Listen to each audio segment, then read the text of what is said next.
आपको मेरा प्रणाम। मैं दुर्गेश गुप्ता। आज मैं कक्षा 11 और 12 के लिए use of preposition with noun और जेरंड का चैप्टर लेकर के आया हूँ। सर्वाधिक स्टूडेंट को ये सबसे ज़्यादा जो है कि समझने में दिक्कत आ रही है कि सर इसका इस्तेमाल जो है कैसे किया जाए, कैसे प्रयोग किया जाए। व्याकरण में, अंग्रेजी व्याकरण में इसकी सबसे बड़ी समस्या आ रही है। तो आज हम जो है उन विद्यार्थियों के लिए, उन लोगों के लिए मैं ये वीडियो लेकर के आया हूँ।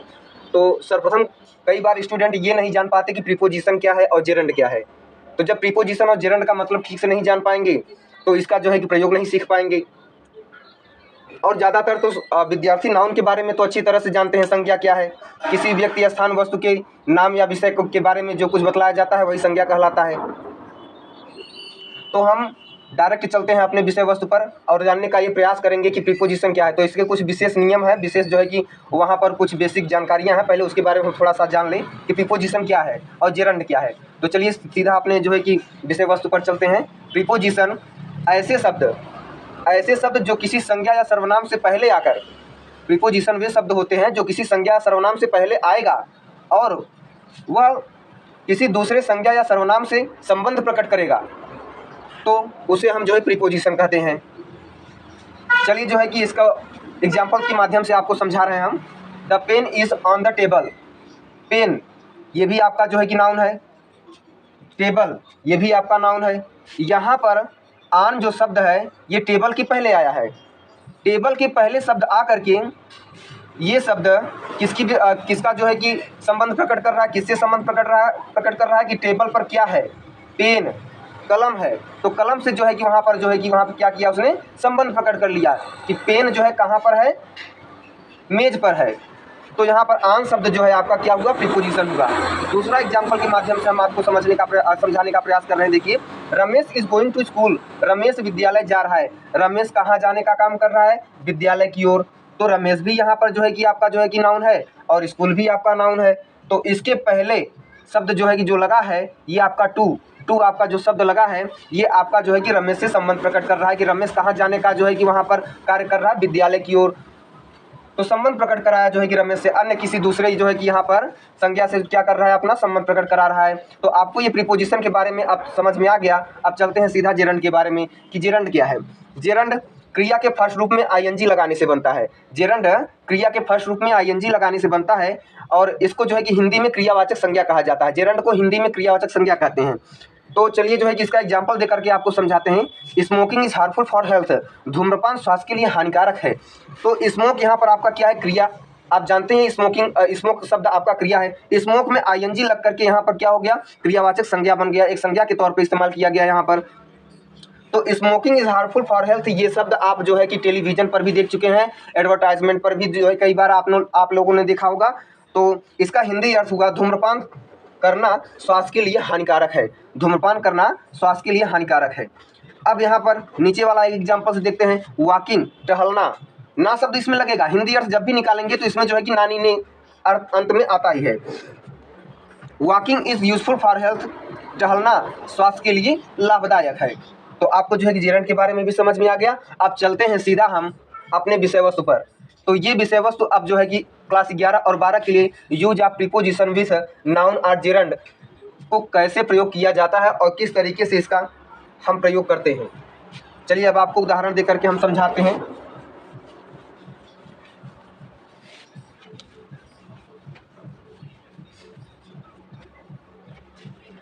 पहला उदाहरण, पहला जो है कि सेंटेंस के तौर पर हम रख रहे हैं, ही वर्ड हार्ड। उसने कठिन मेहनत किया। दूसरा sentence, he won a prize.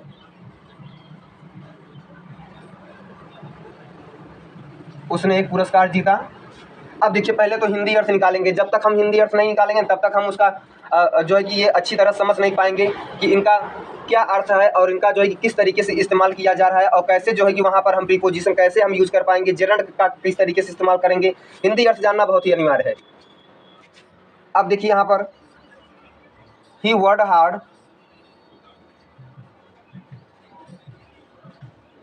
By working. एक मिनट सॉरी, गलती हो गई यहाँ पर। He won a prize. He won a prize by शब्द लगाएंगे, यहाँ पर बाई प्रीपोजिशन लगा करके हम जो है कि इसका प्रयोग करेंगे। अब वर्क जो शब्द है आपका वर्क को हम यहाँ पर जेरंड बना दिए, वर्किंग लग गया, वर्किंग हार्ड, जिसका हिंदी में अर्थ यह निकला he won a prize by working hard, उसने कठिन मेहनत करते हुए एक पुरस्कार जीता, उसने कठिन मेहनत करते हुए एक पुरस्कार जीता। तो इसका ये जो है कि हमने बाई शब्द लगाकर बाई प्रीपोजिशन को यूज किया है, और जो है वर्क में जो है कि हमने क्या लगाया है, आईएनजी लगाकर इसे जिरेंट बना दिया है। चलिए अब दूसरा एग्जाम्पल लेते हैं। दूसरा एग्जाम्पल को हम यहाँ पर अब यूज कर रहे हैं, आई बॉट ए पेन।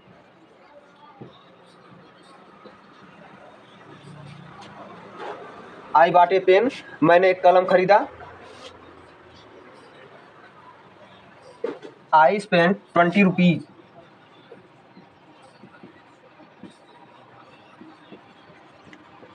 ये मैंने 20 रुपये खर्च किए। अब साधारण तौर पे आप लोग भी जानते हैं कि जब हम प्रीपोजिशन के तौर हम कुछ खरीदारी करने लगते हैं तो वहाँ पर हम प्रीपोजिशन के तौर पर हम फार शब्द का यूज़ करते हैं। अगर जब हम यहाँ बनाने लगेंगे तो आपको जो है कि ये तो बहुत आसान लग रहा है, और ये आसान है भी। I bought a pen. अब आई का देखिए यहाँ पर जब भी हम जो है कि बनाने लगेंगे तो ऐसे में जब भी कोई सेंटेंस आएगा या दो से अधिक सेंटेंस होंगे तो उसमें केवल एक ही व्यक्ति के बारे में, एक ही वस्तु के बारे में, एक ही स्थान के बारे में दोनों में बतलाया जाएगा, तीनों में बतलाया जाएगा। दो से अधिक भी रहेगा तो भी, जैसे यहाँ ही देखिए, ही के संबंध में यहाँ पता है, फिर इसमें भी ही लगा है, आई इसमें भी लगा है, आई इसमें भी लगा है। एक ही व्यक्ति के बारे में वहाँ पर जो है कि उसके विषय वस्तु के इसके बारे में बतलाया जा रहा है। तो आई बॉट ए पेन, मैंने एक कलम खरीदा। कितने में खरीदा? 20 रुपीज़।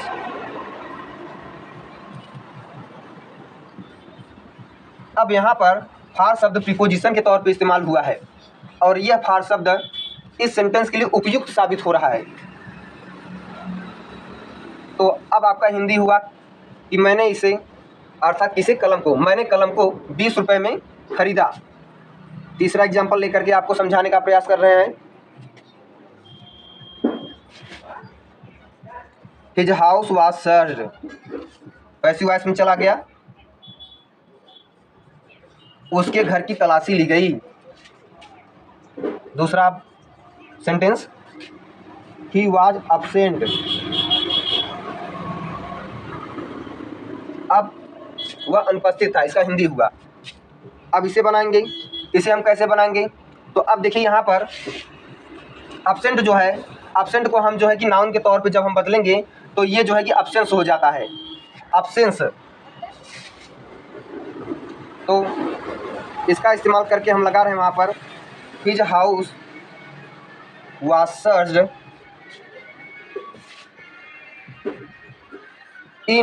इन प्रीपोजिशन हम जो है कि यहाँ पर उपयुक्त अच्छी तरह से समझ पा रहे हैं, इसलिए जो है कि हम यहाँ पर इनका प्रयोग कर रहे हैं।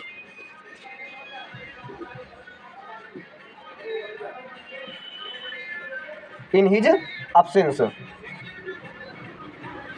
His house was searched in his absence.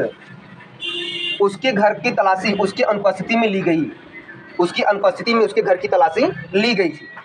ये हो गया। और भी एग्जाम्पल आपको बता रहे हैं।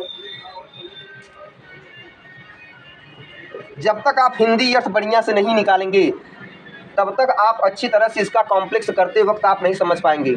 आप हिंदी अर्थ निकाल करके इन दोनों वाक्यों को एक मिश्रित करने का प्रयास करें। जब आप मिश्रित करके जो है कि वहाँ पर निकालेंगे तो आपकी विचारधारा में कुछ न कुछ प्रीपोजिशन ऐसे आएंगे कि जिन्हें आप लगाना उचित समझेंगे। लेकिन धीरे धीरे इसका प्रयास करते करते आप सही प्रीपोजिशन का प्रयोग करना सीख जाएंगे। ही गिव मी एडवाइस, उसने मुझे सलाह दिया, उसने मुझे सलाह दिया। ही हेल्प्ड मी, उसने मेरी मदद की।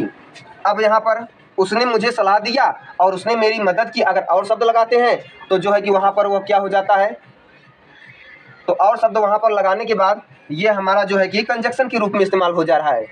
तो कंजक्शन हमें नहीं लगाना है, तो कंजक्शन का इस्तेमाल हमें वहाँ पर नहीं करना है। तो ऐसे कंडीशन में हमें यहाँ पर क्या लगाना है, सिर्फ प्रीपोजिशन।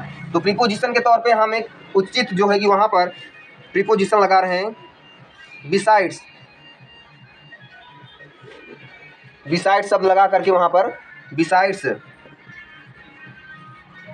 गिविंग, गिव को जो है कि वहाँ पर क्रिया में जो है कि आईएनजी लगा करके इसका जेरंड का इस्तेमाल कर दिए, जेरंड बना दिए। Besides giving me advice, besides giving me advice he helped me.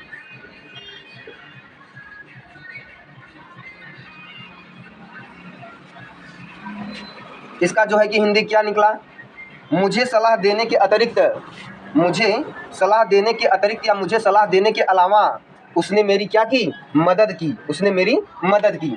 ये भी आपको समझ में आ गया। अब चलिए कुछ 2-3 एग्जाम्पल और आपको अच्छी तरह से समझा रहे हैं, क्योंकि 1-2 एग्जाम्पल से आपको नहीं अच्छी तरह समझ में आएगा।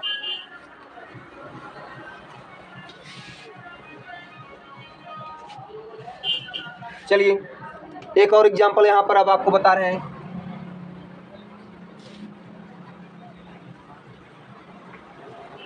I made my best effort.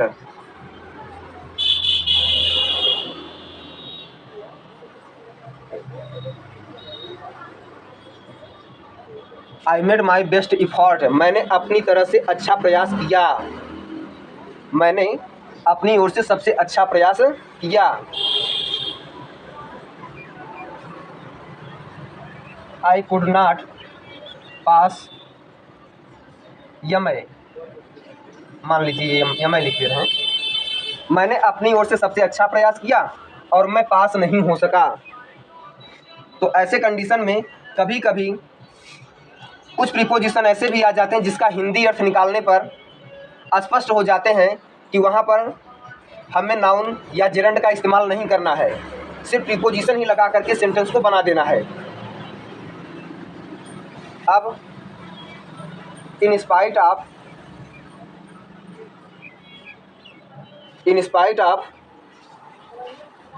My best effort, देखते जाइए बढ़िया से।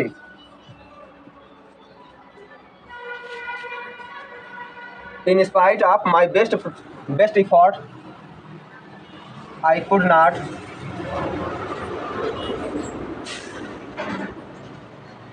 पास MA। अब इसका हिंदी अर्थ में क्या निकला, अपनी सबसे अच्छी प्रयास करने के बावजूद भी, अपनी सबसे अच्छी प्रयास करने के बावजूद आई कुड नॉट पास, मैं MA पास नहीं कर सका, मैं MA पास नहीं कर सका। तो ये भी आपको जो है कि समझ में आ गया। चलिए 2 एग्जाम्पल और आपको समझा रहे हैं।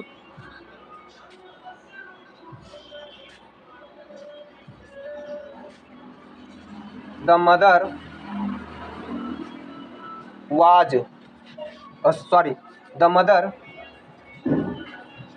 saw the child।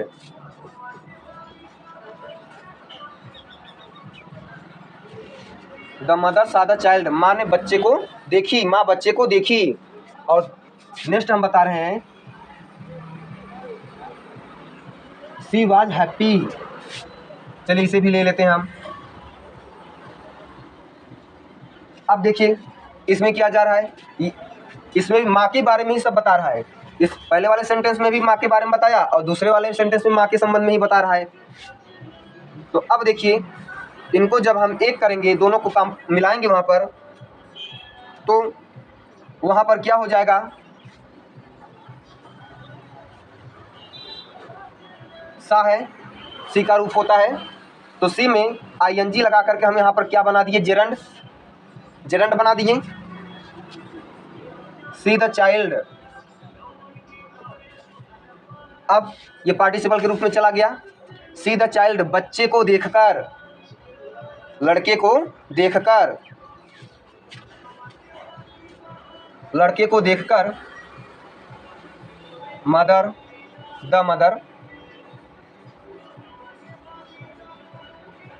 Mother was happy. अच्छा अब इसमें बताइए प्रीपोजिशन कहाँ है।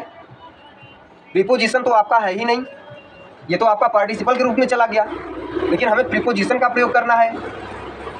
जेरंड के साथ के तौर पर हमें जो है कि जेरंड या जो है कि नाउन का प्रयोग के साथ साथ हमें क्या लगाना है, प्रीपोजिशन। तो प्रीपोजिशन हम कैसे लगाएंगे, अभी तो पार्टिसिपल के रूप में चला गया कि बच्चे को देख करके माँ जो है कि प्रसन्न थी, बच्चे को देखकर माँ प्रसन्न थी। अब इसके पहले अगर हम इसी में अगर जो है कि एक ऐसा प्रीपोजिशन शब्द यूज कर दें तो वहाँ पर अर्थ अलग हो जाएगा। चलिए वो प्रीपोजिशन हम यूज कर रहे हैं। मान लीजिए ये प्रीपोजिशन हमने यहाँ लगा दिया, वो शब्द है आफ्टर, आफ्टर शब्द है। तो अब इसका हिंदी अर्थ में क्या गया? After seeing the child the mother was happy. बच्चे को देखने के बाद, अब यहाँ पर आपका जेरंड चला गया, अब ये पार्टिसिपल नहीं बना, अब ये आपका जेरंड ना नीने का अर्थ निकल गया। बच्चे को देखने के बाद, बच्चे को देखने के बाद माँ प्रसन्न थी, माँ खुश थी। तो ये आपको समझ में आ गया, अच्छी तरह से आ गया। बस आज के लिए बस इतना ही, धन्यवाद।